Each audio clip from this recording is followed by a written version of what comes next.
दोस्तों, आज मैं आप लोगों को एक राजकुमारी की कहानी सुनाऊंगी जिसने अपनी आधी उम्र एक किसान के बेटे को दे दी। राजकुमारी ने ऐसा क्यों किया, इस कहानी में सब कुछ विस्तार से सुनाऊंगी। अगर इससे पहले आप मेरे चैनल पर नए हैं तो प्लीज़ मेरे चैनल को सब्सक्राइब करें, वीडियो को लाइक और शेयर करें। तो आइए कहानी को सुनते हैं। एक समय की बात है, एक नगर में राजा राज्य करता था। वह बहुत ही साहसी, प्रजापालक और न्यायप्रिय राजा था।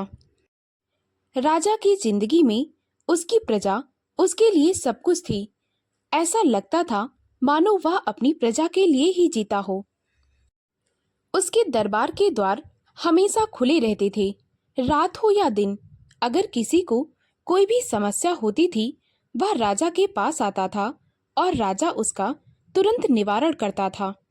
इसी तरह एक दिन की बात है, 4-5 आदमी दौड़े दौड़े राजा के पास आए और कहने लगे, महाराज हमें बचा लीजिए, महाराज हमें बचा लीजिए।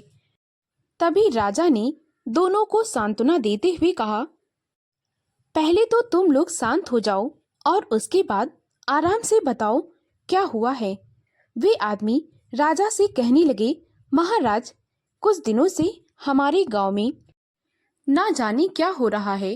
रोज रात में किसी न किसी का जानवर गायब हो जाता है और अब तो हद हो गई है। जानवरों की जगह पर आदमी गायब हो रहे हैं। राजा ने उन आदमियों से कहा, ठीक है, तुम लोग घर जाओ और आज के बाद से ऐसा बिल्कुल भी नहीं होगा। वे आदमी अपने घर चले गए। राजा ने अपने मंत्रियों से कहा कि तुम लोग आज उस गांव में पहरा देना। राजा ने वहां पर बहुत सी मात्रा में मंत्रियों को भेज दिया और वे मंत्री पूरी रात उस गांव में पहरा देते रहे। सुबह हुई तो पता चला कि गांव का एक आदमी गायब हो गया है। राजा को यह जानकर बड़ी हैरानी हुई। वह सोचने लगा, जरूर यह कोई शैतान या राक्षस का काम हो सकता है, नहीं तो इतना कड़ा पहरा होने पर कोई आदमी भला कैसे गायब हो सकता है। राजा के दरबार में एक दिव्य तलवार थी। वह तलवार कोई मामूली तलवार नहीं थी। वह एक ऐसी तलवार थी जिसे एक निश्चल व्यक्ति ही उठा सकता था। राजा ने सोचा कि अब समय आ गया है, मुझे वह तलवार उठा लेनी चाहिए। राजा ने अपनी तलवार उठाई और वह गांव की ओर चल पड़ा। वह गांव एक बहुत ही घने जंगल के किनारे था। राजा शैतान को ढूंढते ढूंढते उस जंगल में पहुंच गया। तभी अचानक से राजा को वहां पर एक कुटिया दिखाई दी। राजा जब उस कुटिया के पास गया तो उसने देखा कि एक साधु ध्यान लगाए हुए बैठा है। जब राजा उस साधु के पास गए तो वह साधु कहने लगा, आओ आओ राजन। उस समय राजा को बहुत प्यास लगी थी। वह उस साधु से कहने लगे, मुझे बहुत जोर की प्यास लगी है, क्या मुझे पानी मिल सकता है। वह साधु कहने लगा, क्यों नहीं राजन, आपको यहाँ पर पानी जरूर मिलेगा, परंतु सबसे पहले तुम अपनी तलवार बाहर रख दो और आराम से बैठ जाओ। राजा को उसकी बात कुछ समझ में न आई। वह मन ही मन सोचने लगा कि आखिर इसे मेरी तलवार से क्या दिक्कत है, मैं पानी तलवार लिए लिए भी तो पी सकता हूँ। राजा को उस पर संदेह हुआ। राजा कहने लगा, मैं यह तलवार अपने से अलग नहीं कर सकता। तब साधु कहने लगा, तो मैं आपको पानी नहीं दे सकता। राजा ने कहा, ठीक है महात्मा जी, आप मुझे पानी मत दीजिए, परंतु यह तलवार मैं अपने से दूर नहीं करूंगा। इतना कहकर वहां से वापस आने लगा। तभी अचानक से राजा की नजर कुटिया के एक कोने पर गई। वहां पर अस्थियों का ढेर लगा था।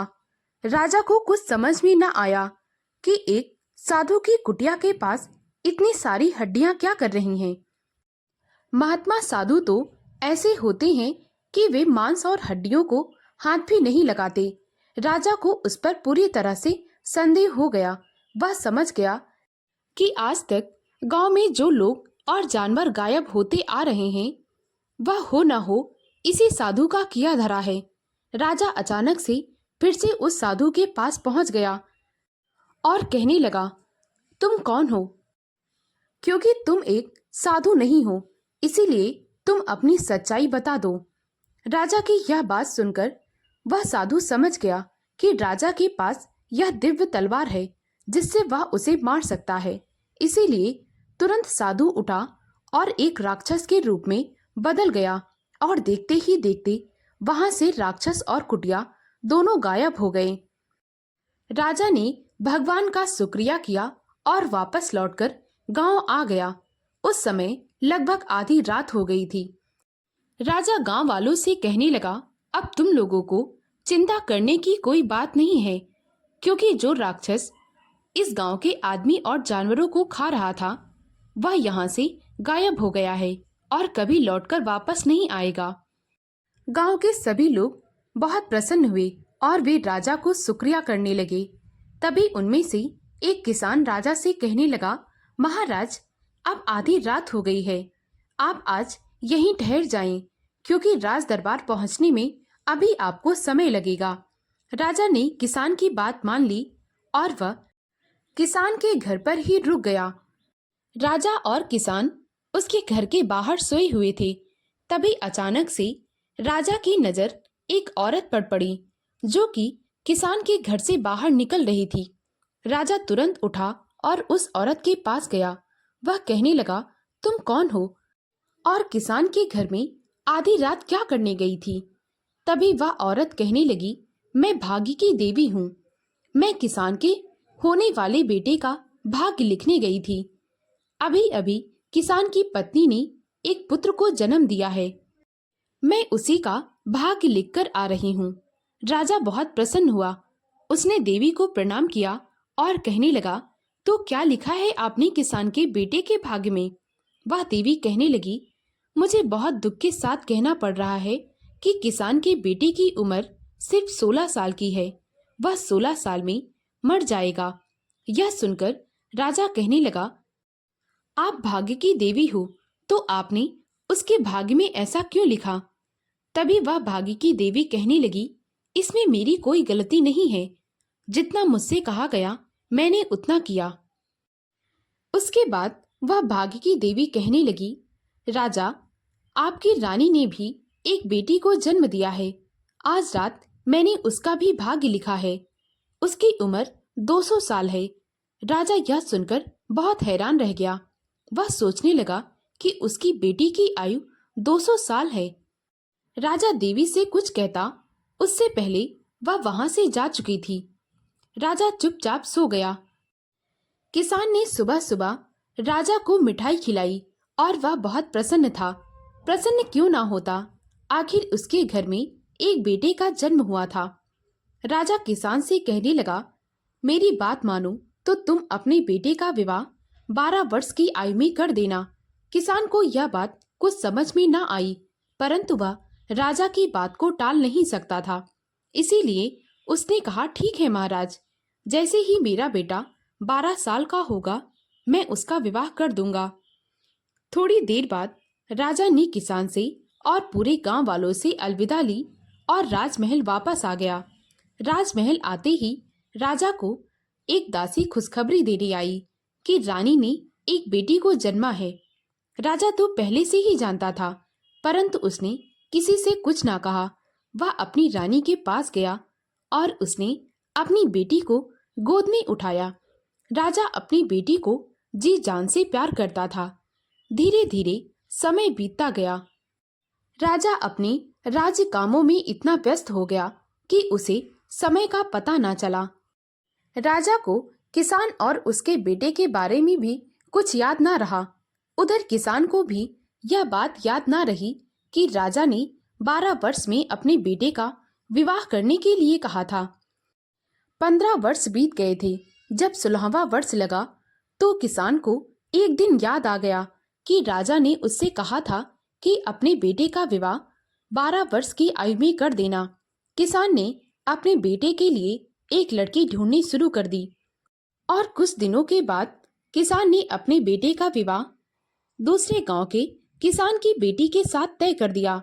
उसके बाद किसान राजा के पास गया और कहने लगा, महाराज, आप मुझे क्षमा कर दें। आपने मुझसे कहा था कि मैं अपने बेटे का विवाह 12 वर्ष की आयु में कर दूं, परंतु यह बात मेरे दिमाग से ही निकल गई। राजा ने कहा, तुमने बहुत बड़ी गलती की, तुम्हें ऐसा नहीं करना चाहिए। किसान राजा से कहने लगा, परंतु महाराज, इसमें हर्ज ही क्या है? अगर विवाह 12 वर्ष में नहीं हुआ तो 16 वर्ष में हो जाएगा। राजा किसान से कुछ ना कह सका और वह कहने लगा, ठीक है, कोई बात नहीं, हम विवाह के दिन वहां पर पहुंच जाएंगे। जिस दिन किसान के बेटे का विवाह था, वह दिन उसके 16वें वर्ष का आखिरी दिन था। जब राजा उसके विवाह में जाने लगा तो राजकुमारी भी अपने पिता से जिद करने लगी। वह कहने लगी, मुझे भी आप अपने साथ ले चलिए, क्योंकि आज तक मैंने राज दरबार के बाहर कोई भी विवाह नहीं देखा। मुझे अपने साथ ले चलिए। राजा ने राजकुमारी को भी अपने साथ ले लिया और वे दोनों किसान के घर पहुंच गए। किसान के घर विवाह की तैयारी बड़े धूमधाम से चल रही थी। तभी पंडित ने कहा, मंडप में लड़का और लड़की दोनों को लाया जाए। किसान के बेटे के फेरे होने से पहले ही अचानक से उसकी मृत्यु हो गई। पूरी महफिल में जहां पर इतनी खुशियां थी, पूरी मातम में बदल गई थी। किसान बहुत रो रहा था। राजा ने किसान से कहा, मैंने तुमसे कहा था कि तुम अपने बेटे का विवाह 12 वर्ष की आयु में कर देना, तो शायद मैं कुछ कर पाता। किसान राजा से कहने लगा, महाराज, क्या आपको पता था कि मेरे बेटे की मृत्यु 16 वर्ष में हो जाएगी? राजा कुछ ना बोला। राजा भाग्य की देवी से प्रार्थना करने लगा। वह कहने लगा, आप किसान के बेटे को जीवित कर दीजिए, चाहे इसके बदले में आप मेरी जान ले लो। राजा ने बहुत प्रार्थना की। तभी वहां पर भाग्य की देवी आ गई। वह कहने लगी, मैंने कहा था राजन कि किसान के बेटे की मृत्यु 16 वर्ष में हो जाएगी, परंतु उस वक्त तुमने मुझसे कहा था कि तुम ऐसा नहीं होने दोगे। भाग्य का लिखा नहीं बदल सकता है। राजा कहने लगा, मैं हार गया, परंतु देवी, मुझे इसका उपाय बताओ। क्या किसान के बेटे को फिर से जीवित किया जा सकता है? तभी वह देवी कहने लगी, हाँ, अगर कोई अपनी आधी उम्र किसान के बेटे को दे दे तो वह जीवित हो जाएगा। तभी किसान अपनी होने वाली बहू से कहने लगा, बेटी, यह तुम्हारा पति है, तुम अपनी आधी उम्र इसे दे दो। वह तुनक कर बोली, अभी काहे का पति? मेरे फेरे नहीं हुए, इसीलिए यह मेरा पति नहीं है। मैं इसे अपनी उम्र नहीं दूंगी। तभी राजकुमारी कहने लगी, पिताजी, मैं किसान के बेटे को अपनी आधी उम्र देने को तैयार हूँ। राजा समझ गया कि इसीलिए मेरी बेटी की उम्र 200 साल की है। राजकुमारी ने किसान के बेटे को अपनी आधी उम्र दे दी। राजा ने उसके साथ अपनी बेटी का विवाह करा दिया और किसान के पूरे परिवार को लेकर राज दरबार लौट आए। दोस्तों, अगर आपको मेरी कहानी अच्छी लगी तो प्लीज़ मेरे वीडियो को लाइक और शेयर करें। मुझे ज़्यादा से ज़्यादा सपोर्ट करें ताकि मैं आप लोगों के लिए और भी अच्छी अच्छी कहानी ला सकूं। कहानी को पूरा सुनने के लिए बहुत बहुत धन्यवाद।